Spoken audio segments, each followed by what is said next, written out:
Hi hello welcome back to my channel. ఈరోజు మనం ఈ సెషన్లో సిమెట్రీ ఇన్ యానిమల్స్ గురించి మాట్లాడదాం.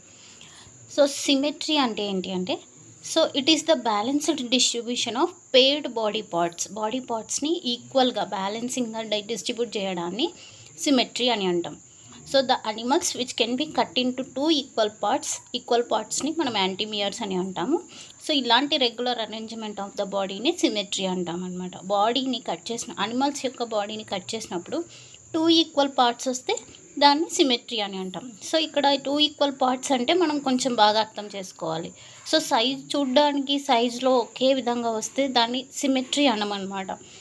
సో బాడీలో ఉన్న పార్ట్స్ ఈక్వల్గా డిస్ట్రిబ్యూట్ కావాలి. ఫర్ ఎగ్జాంపుల్ హ్యూమన్ బాడీని తీసుకున్నట్లయితే హ్యూమన్ బాడీని హెడ్ నుంచి సెంటర్లో కట్ చేసినామనుకోండి, ఈ ప్లేన్లో కట్ చేసినామనుకోండి, సో ఏమవుతుంది, టూ ఈక్వల్ పార్ట్స్గా అవుతుంది. అంటే టూ ఐస్ ఉంటాయి కాబట్టి ఒక వైపుకు ఒక ఐ పోతుంది, ఇంకో వైపుకు ఇంకో హాఫ్కి ఇంకో ఐ వెళ్తుంది. అలాగే వన్ పెయిర్ ఆఫ్ హ్యాండ్స్ ఉంటాయి మనకు. వన్ హ్యాండ్ ఒక వైపుకి వెళ్తుంది, ఇంకో హ్యాండ్ ఇంకో వైపుకి వెళ్తుంది. అలాగే లెగ్స్ కూడా one leg on one side, another leg on the other side. ఇట్లా అంటే పార్ట్స్ ఈక్వల్గా డిస్ట్రిబ్యూట్ కావాలి. సో ఏవైతే ఒక్కొక్కటి ఉంటాయో సింగిల్గా ఉంటాయో అవి సెంట్రల్ యాక్సిస్లో, ప్లేన్ యొక్క సెంట్రల్ యాక్సిస్లో ఉంటాయన్నమాట. ఫర్ ఎగ్జాంపుల్ ఇప్పుడు నోస్ తీసుకోండి, అది మధ్యలో ఉంటుందన్నమాట. సింగిల్గా ఉండేవేమో మధ్యలో ఉండిపోతాయి. సో ఇట్లా టూ ఈక్వల్ హాఫ్స్ రావడాన్ని సిమెట్రీ అంటామన్నమాట. సేమ్ సైజ్ ఉండే హాఫ్స్ వస్తే దాన్ని సిమెట్రీ అనము. పార్ట్స్ ఈక్వల్గా వస్తేనే దాన్ని సిమెట్రీ అని అంటాము. సో చాలా వరకు అనిమల్స్ బాడీ వచ్చేసి సిమెట్రీని, ఏదో ఒక రకమైన సిమెట్రీని చూపిస్తాయి. కానీ స్పాంజెస్, స్నేల్స్, నత్తలు అనమాట, వీటిలో అసలు సిమెట్రీ అనేది ఉండదన్నమాట. అంటే మనం ఎంత బాడీని ఏ ప్లేన్లో కట్ చేసినా కూడా మనకు టూ ఈక్వల్ పార్ట్స్ అనేవి స్నేల్స్ అండ్ స్పాంజెస్లో కనిపించవు. This type of symmetry is known as అసిమెట్రీ. A means ఇక్కడ ఆబ్సెంట్, సిమెట్రీ ఈజ్ ఆబ్సెంట్ అనమాట. సిమెట్రీలో ఫస్ట్ టైప్ వచ్చేసి అసిమెట్రీ.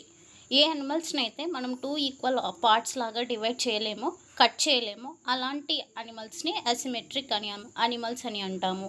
And that process is known as asymmetry. The animals which cannot be cut in to two equal parts in any plane passing through the centre of the body నుంచి పోయి ఏ ప్లేన్లో అయినా cut చేసినా మనకు two equal parts రావన్నమాట. అట్లాంటి అనిమల్స్ని asymmetric animals అని అంటాం. Examples వచ్చేసి స్పాంజెస్, తర్వాత స్నేల్స్, అడల్ట్ గ్యాస్ట్రోపోడ్స్ అనమాట. అంటే ఈ స్నేల్స్ లార్వల్ స్టేజెస్ చిన్నగా ఉన్నప్పుడు వాటిలో సిమెట్రీ ఉంటుంది, బైలేటరల్ సిమెట్రీ ఉంటుంది. బట్ అవి అడల్ట్గా మారిన తర్వాత వాటిలో సిమెట్రీ అనేది ఉండదన్నమాట. సో ఇట్లా అసిమెట్రిక్ అనిమల్స్లో ఒక డెఫినెట్ షేప్ అనేది ఉండదు. అంతేకాకుండా ఇది ఒక అడాప్టేషన్ అని కూడా చెప్పమన్నమాట. సో వీటిలో సెన్సరీ ఆర్గాన్స్, లోకోమోటర్ ఆర్గాన్స్ సరిగ్గా డెవలప్ అయ్యి ఉండవు అనమాట. Next symmetry. సో ఆల్రెడీ చెప్పినాను సిమెట్రీ అంటే ఏంటో చెప్పినాను. ఏ అనిమల్స్ని అయితే మనం టూ ఈక్వల్ పార్ట్స్ని ఇక్కడ యాంటీమియర్స్ అని కూడా అనొచ్చు. Antimeres means two equal parts. So one plane or more planes central axis ద్వారా పోయే ఏ ప్లేన్లో కట్ చేసినా టూ ఈక్వల్ పార్ట్స్ వచ్చినాయి అనుకోండి, దాన్ని సిమెట్రీ అని అంటాము. అట్లాంటి అనిమల్స్ని సిమెట్రిక్ అనిమల్స్ అని అంటాము. సో ఈ సిమెట్రీలో పెయిర్డ్ ఆర్గన్స్ ఏవైతే పెయిర్డ్గా ఉంటాయో, రెండుగా ఉంటాయో, అవి వచ్చేసి ఆ ప్లేన్కి, ఇక్కడ ప్లాస్ అని రాసినాను, ఇట్ ఈస్ ప్లెయిన్. సో ప్లెయిన్కి ఐదర్ సైడ్కి ఒక్కొక్కటి వెళ్ళిపోతుంది అనమాట. One organ on one side of the plane, another organ on another side of the plane అనమాట. సో అండ్ ప్లేన్కి ఇవి ఈక్వల్ డిస్టెన్స్తో ఉంటాయి అన్నమాట. ఏవైతే సింగిల్గా ఉంటాయో, అన్పెయిర్డ్గా ఉంటాయో, అవి మిడిల్ ఆఫ్ ద ప్లేన్ ఉంటాయి అన్నమాట. This is symmetry. సో ఈ సిమెట్రీ వచ్చేసి, symmetry is of two types. They are radial symmetry and bilateral symmetry. Radial సిమెట్రీని మొనాక్సియల్ హెటరోపోలార్ సిమెట్రీ అని కూడా అనొచ్చు. సో మొనాక్సియల్ అంటే ఏంటి అంటే axis is one. Mono means one, axis ఒకటే ఉంది, బట్ పోల్స్ మాత్రం డిఫరెంట్గా ఉన్నాయి, చాలా ఉన్నాయి. Many hetero means different and many poles. అందుకే ఈ సిమెట్రీని మొనాక్సియల్ హెటరోపోలార్ సిమెట్రీ అని అంటాం. Radial symmetry is also known as monaxial heteropolar symmetry అనమాట. దీన్ని మీకు అర్థం కావడానికి ఒక సింపుల్ ఎగ్జాంపుల్ చెప్తాను. సో ఈ సర్క్యులర్ బాడీ ఉంది. సర్క్యులర్ బాడీని మనము ఈ యాక్సిస్, ఇది ప్లెయిన్ అనమాట. This is the principal axis. So అంటే యాంటీరియర్ నుంచి పోస్టీరియర్ రీజన్కి ఉండే ఇలా కట్ చేస్తున్నాం. దీన్ని ప్రిన్సిపల్ యాక్సిస్ అంటాం. ఓరో ఎబోరల్ యాక్సిస్ అని కూడా అనొచ్చు. అంటే ఓరో మీన్స్ మౌత్ ఎక్కడ ఉంటుందో ఆ పార్ట్ని ఓరో అంటాము. అవే ఫ్రమ్ ద మౌత్ పార్ట్ని ఐనస్ ఎక్కడైతే ఉంటుందో దాన్ని ఓబోరల్ రీజన్ అంటాం. సో ఇక్కడ మనకు సెంట్రల్ యాక్సిస్ వచ్చేసి ఏ ప్లేన్ తీసుకుంటున్నామంటే ఓరో నుంచి ఒబోరల్ పార్ట్కి తీసుకుంటున్నాం. సో ఇలా కట్ చేసిన 2 ఈక్వల్ పార్ట్స్ వస్తాయి. ఇలా కట్ చేసిన 2 ఈక్వల్ పార్ట్స్ వస్తాయి. ఇలా కట్ చేసిన 2 పార్ట్స్ వస్తాయి. సో ఇలా కట్ చేసిన 2 పార్ట్స్ వస్తాయి. సో ఇక్కడ చూడండి, axis is 1, oro aboral axis ఒకటే ఉంది, కానీ పోల్స్ మాత్రం ప్లేన్స్ మాత్రం చాలా ఉన్నాయి. So this is 1 pole, this is ఇక్కడ ఒక పోల్, ఇది ఇలా డిఫరెంట్ పోల్స్ ఉన్నాయి కాబట్టి మొనాక్సియల్ హెట్రోపోలార్ సిమెట్రీ అనమాట. దీంట్లో when any plane passing through the central axis, principal axis ద్వారా ఏ ప్లేన్ అయినా కూడా బాడీని, ఆర్గానిజం యొక్క బాడీని 2 ఐడెంటికల్ పార్ట్స్ లాగా డివైడ్ చేస్తే దాన్ని రేడియల్ సిమెట్రీ అంటాము. ఇక్కడ ప్లేన్స్ దండిగా ఉన్నాయి. ఇలాంటి టైప్ ఆఫ్ సిమెట్రీ మనకు నిడేరియన్స్, టీనోఫోర్స్లో ఎక్కువగా కనిపిస్తుంది. సో మీకు ఇది బాగా అర్థం కావాలంటే 3D డయాగ్రామ్ చూపించాలి. ఇక్కడ నేను వేయలేను కాబట్టి టెక్స్ట్ బుక్లో ఏదైతే ఎగ్జాంపుల్ ఇచ్చినాడో అదొకసారి మీకు చూపిస్తాను. సో ఇది ఒక స్పాంజ్ అనమాట. ఈ స్పాంజ్ని చూడండి ఎలా కట్ చేసినారు. ప్రిన్సిపల్ యాక్సిస్ వచ్చేసి ఏంటి, సెంట్రల్ యాక్సిస్ వచ్చేసి this is mouth part, oral part, and this is the aboral part.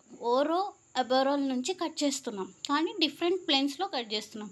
సెంటర్లో ఒక ప్లేను, క్రాస్గా ఇలా డిఫరెంట్ ప్లేన్స్లో మనం కట్ చేస్తున్నాం. కాబట్టి axis is 1 but poles are different.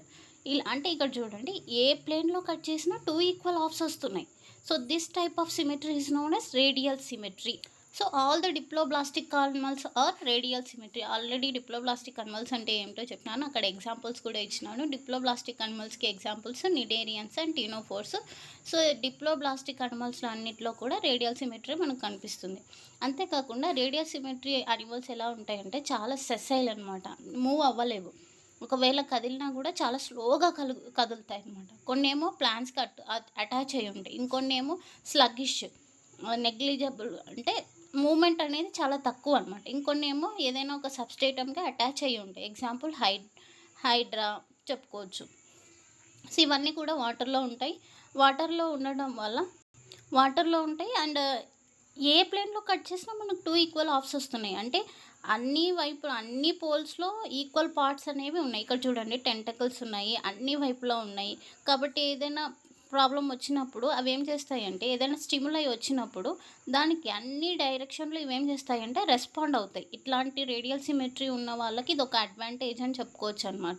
So live in water and they can respond equally to the stimuli that arrive from the all the direction. It is an advantage అని చెప్పుకోవచ్చు. కొన్ని exceptions cases కూడా ఉన్నాయి. Triploblastic అనిమల్స్లో కూడా మనకు radial symmetry అని కనిపిస్తుంది. Triploblastic అనిమల్స్లో వేరే బైలేటరల్ సిమెట్రీ ఉంటుంది. బట్ ఎకైనోడమ్స్ అంటే స్టార్ ఫిషెస్లో మాత్రము సో సెకండర్లీ రేడియల్ సిమెట్రీ అంటే ఏంటి అంటే, అవి లార్వల్ స్టేజెస్గా ఉన్నప్పుడు ఏమో బైలేటరల్ సిమెట్రీ ఉంటుంది. బట్ అవి అడల్ట్గా మారిపోయిన తర్వాత రేడియల్ సిమెట్రీ అనేది వాటిలో కనిపిస్తుంది. ఇది ఒక ఎక్సెప్షన్ కేస్ అని చెప్పుకోవచ్చు. దీంట్లో నుంచి మనకు కాంపిటేటివ్ ఎగ్జామ్స్కి అడిగేటువంటి ఛాన్స్ ఉంది.